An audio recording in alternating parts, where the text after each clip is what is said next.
The story begins with a girl called Koyuki visiting the grave of her brother, blaming herself for his death. She sees a strange monster chased away by a sword-wielding man named Kiri. He scolds his womanizing brother, called Victor, for failing to follow their plan. Kiri lies to Koyuki that what she saw was just special effects for a movie. When he learns she wants to wish for her brother back, he warns her to forget about it. He grabs his brother and leaves, but Victor throws her a playing card inviting her to see the truth. After Koyuki's lonely graduation, she goes to the clock tower and spots Ms. Emily, even younger than before. She then meets Victor, who encourages her to make a wish. As she does, a large monster suddenly appears. Kiri saves her just in time and scolds his brother for endangering civilians. Kiri explains that the monster is a horologue which consumes time. They watch Ms. Emily rapidly grow younger until she becomes dust. Victor activates his Oath of Time, empowering his cards. Kiri explains that he and his brother are called Chrono's rulers. When Koyuki insists on wishing for her brother back, Victor shows her the bite mark of a horologue, which slowly eats away at his time when he tried wishing for their mother back. Victor uses Speed Up, a dangerous technique that borrows the user's time in exchange for drastically speeding up his movements and attacks. The horologue is vanquished, and to Kiri's relief, only a few hours of Victor's memories were erased. Victor reassures Koyuki that even though her brother is gone, the precious memories she has of him remain with her. It is revealed that Victor becomes one day younger with each passing day. In reality, he is 39 years old and he is Kiri's father. Victor and Kiri travel to the casino town of C'est La Vie. Kiri finds the man who stole Victor's wallet in an alleyway earlier, and the man is filled with regret due to his gambling problem. The commotion draws several horologues to the area, however Kiri obliterates them. A giant white horologue appears and huge mobs are drawn towards it. Victor reappears and together they attempt to slay the horologue, which speaks to them, revealing that it was the one that stole Victor's time. Victor loses his composure and recklessly attacks, but he is stopped by a girl named Mina claiming to be his wife. Another man, called Aches, orders the horologue to withdraw. Aches then transforms back into his human form and blends in among the crowd. Victor is upset that Aches got away, but Mina snatches his journal, forcing him and Kiri to chase her. She demonstrates the proper way to use the Oath of Time, simultaneously activating the slowdown and speed up to propel a blade of wind that narrowly misses Kiri. Victor manages to restrain her, and after threatening her, she returns it. Victor is still suspicious, but she shows them her own horologue bite. Aboard a train, Victor and Mina become lovey-dovey with each other. She plans to bring them an organization called Chronos, where Victor once worked. Mina later explains to Kiri that Chronos invented the Oaths of Time, and gear such as his are old models. The first Oath of Time is called a Unique, which is attached to Victor. It enables a user to not only manipulate the time of objects, but also that of living things. Kiri points out that she is unaffected by her horologue bite even without a Unique, but she does not offer an explanation. The three arrive at Chronos, greeted by Snake, the leader of the technology division. He is quite weird, as his Oath of Time uses high school girl uniforms as a medium. He inspects Victor's time wound and remarks it is what Chronos has been searching for all this time. They are brought inside Chronos, an institution created over 2,000 years ago. Snake suddenly binds them with school uniforms, as it is the master's intention to harness his Unique to swiftly end the war that has claimed so many of their comrades' lives. Victor cancels the effect of the uniforms, having expected this betrayal. He and Kiri waltz out of the base while an enraged Mina, who is not informed that Victor would be captured, fights off the members of Chronos. Victor and Kiri make it outside, but Victor drops back below and prevents Kiri from following him. While Victor searches for his records, Kiri faces off against a fire-wielding Chronos ruler called Blaze. Victor enters the records room and finds a record of his exploits working for Chronos, but is unable to read the text. He does find a picture of him and Mina together, confirming they were in fact married. A woman walks by and recognizes him, and after he holds her at card point, she offers him a drink. He asks for information on how to get back his lost time, so she starts from the beginning. Chronos was the god of time who spent a millennia battling the Horologues. The surviving monsters live to this day to wipe out the remaining Chronos rulers. He replies that he does not believe in gods, and she replies that one is standing right before him. The girl introduces herself as Ace Radar, a descendant of Chronos. She claims that the Unique in Victor's chest is rightfully hers, which she explains increases the range and strength of her powers. Despite this, Ace Radar as a god still maintains control over all creation. Mina arrives to see Ace Radar heavily injure Victor's chest, and she flies into a rage. She had lost her mother once before, but she is too weak to stop the time god. Kiri tries to save Victor, but Blaze keeps him pinned down. Mina attacks Ace Radar again, but the latter slows down the time in her leg, warning her that forcing it would injure it greatly. She continues her attack despite this risk and notices she is unable to activate slowdown and speed up at the same time. She is suddenly stopped by Victor, who is still alive. Victor fights back with a speed up, Ace shot, and realizes his time is not being spent. Ace Radar explains that the unique in his chest was damaged in a fight against Horologues over 2,000 years ago, and all she did was to repair it. Ace Radar only means to test Victor's ability to wield unique. If he beats her, then he can keep the unique. If not, she will rip it out and take care of the Horologues herself. Victor's card volley is deflected by a wall of debris. He then unleashes an attack now harnessing both slowdown and speed up, like modern Oath of Time models. He remarks that even though she is a god, they are both bound by the same rules in controlling time.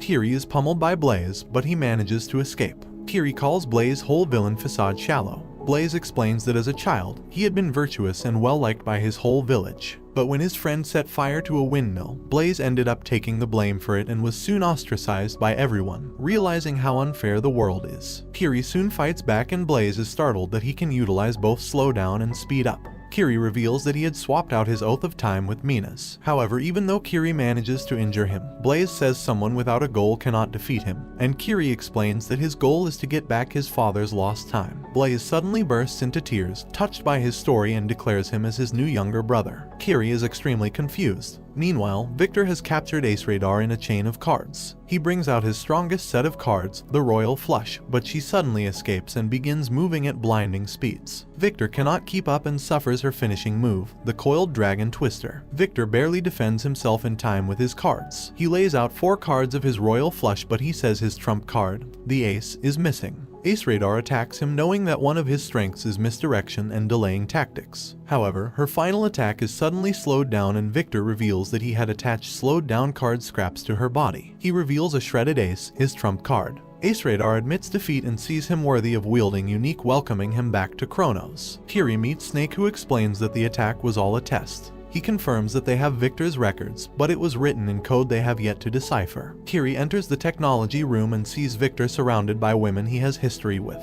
He tells Snake of Aix, the Horologue they encountered, and he replies that he had never met a talking Horologue before, but confirms that they slowly gained sentience after devouring thousands of years worth of time. It is possible to take back stolen time by slaying a Horologue, but he grimly reveals that the time limit for doing so is a mere 60 seconds after the time is stolen. Kiri later finds Victor has deciphered his journal, its code using the names of the girls he was with earlier. They learn that 6 days before his time was stolen, he traveled to his hometown of Calgers. Intending to return there, he bids farewell to Ace Radar, promising to return the unique in a month's time, successful or not. He asks if Mina is truly his wife, and she reveals a DNA analysis that reveals neither Kiri nor Mina is related to him by blood. She explains that as a descendant of Kronos, Mina and Kiri's DNA are only set in stone once they are 18. Ace Radar asks him to leave Mina, as she would be distracted from her obligations as an agent of Kronos. He swears that if Mina stops pursuing him, he will not chase her. After eavesdropping, Mina is heartbroken.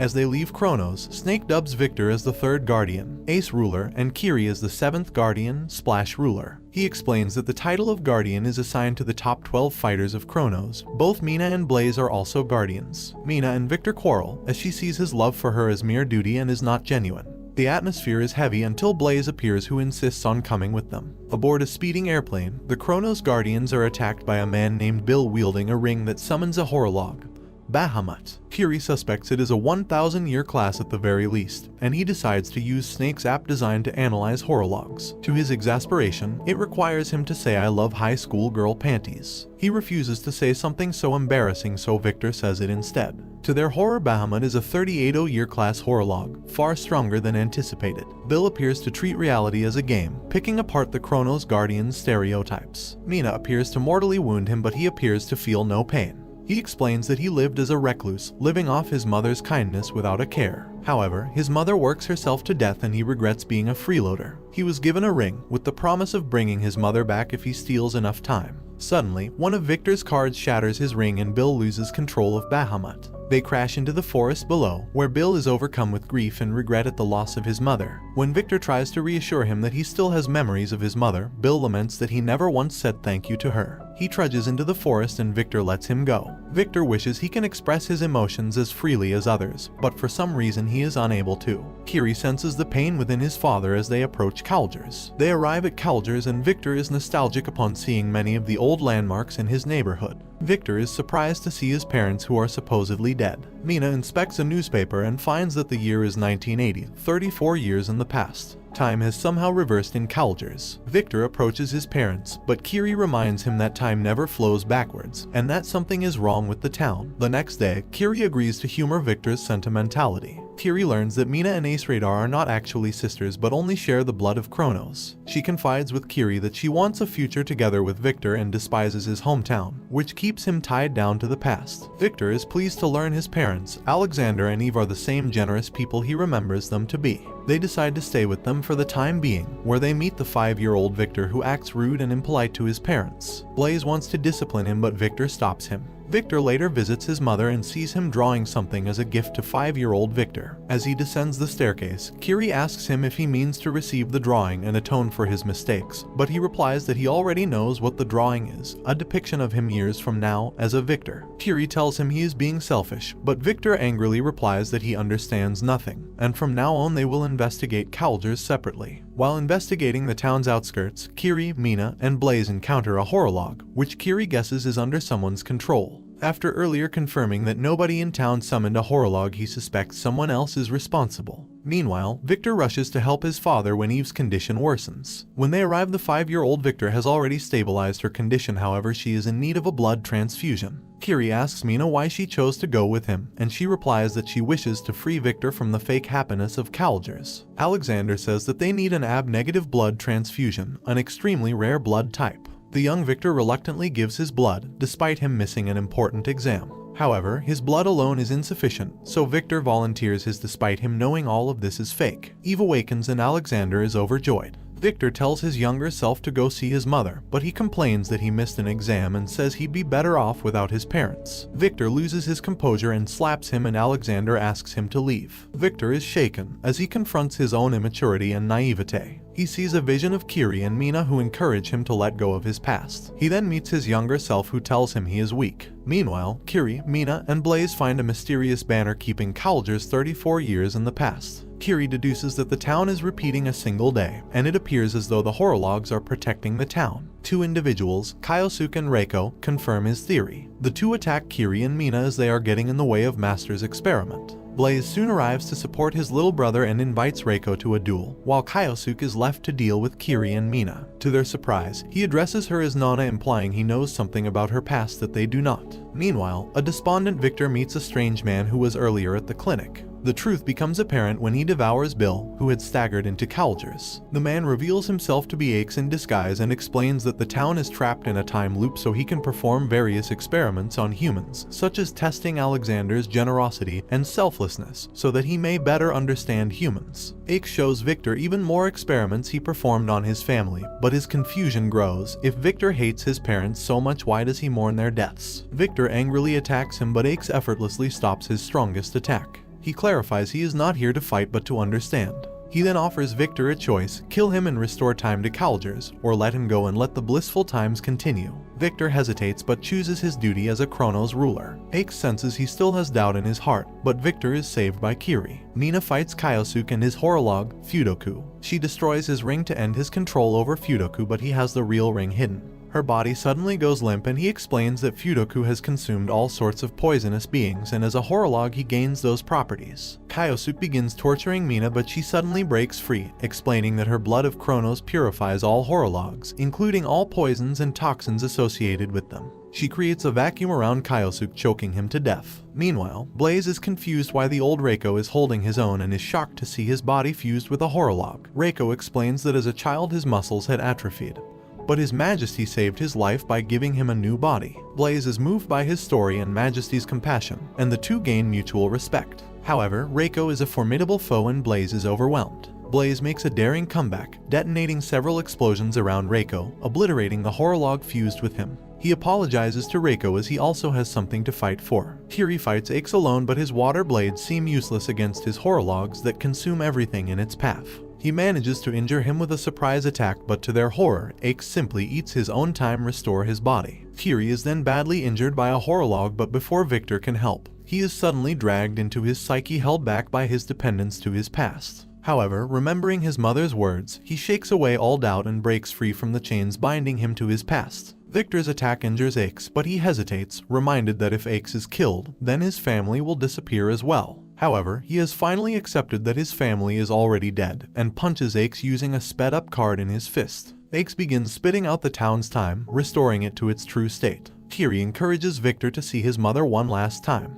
He finds his mother drawing, and as she begins explains its meaning. He says that it is so Vic can grow up to be a victor, relying only on his own ability. Eve smiles and says that the pen she is using was given to her by Alexander, who used it throughout his life. She explains the true meaning of a victor. Success and victory is not achieved by yourself, but by depending on those around you. She plans to give the pen to Victor when he grows up, to remind him that he is never alone. Victor now understands the significance of his name, and Eve suddenly gives the pen. Victor is surprised, revealing that she knew it was him all along. She is glad he has grown up to be a wonderful young man, surrounded by friends. She embraces him, glad to have been his mother. Victor cries and apologizes to her, regretting all the times he mistreated them, as she disappears into thin air. Aix suddenly reappears, having understood Victor's feelings a little better as being one of debt and regret. To Victor's horror, Aix returns Eve to life and kills her again. Enraged, Victor punches him, and the rest of the Guardians arrive. They decide to finish Aix off once and for all. Aix grows 2 black wings that dissolve anything it touches. Victor ingeniously finds a way to circumvent this, and the 4 Guardians begin laying the beat down on Aix. They think they have won, but Aix remarks that his human body is far too frail to accommodate his true power, and he reveals his true form.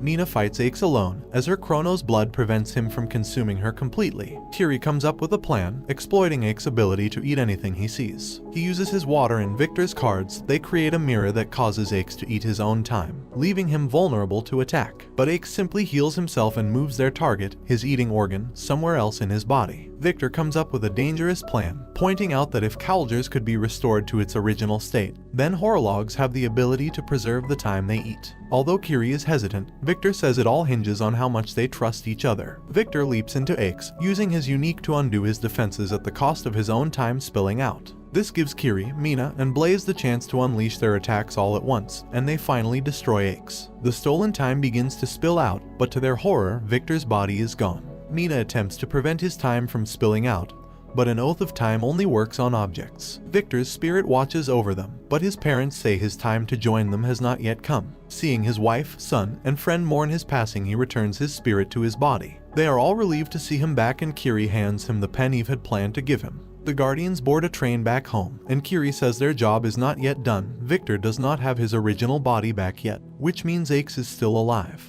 Victor remarks that time that has passed will never return. However, you still have the memories you have of those that have gone before you. And this brings the anime to an end. Don't forget to like and subscribe if you enjoyed, and turn on the notification bell so you never miss out on another video. Until next time, take care.